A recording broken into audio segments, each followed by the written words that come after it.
Anton, segðu eitthvað. Talaðu við mig. Þeir segja að þú hefur fallið fyrir borð.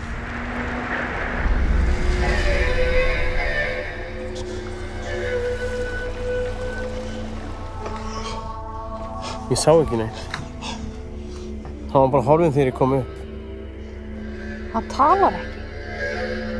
Hann segir ekki orð. Pabbi, það allt í lagi ef þú vilt ekki tala.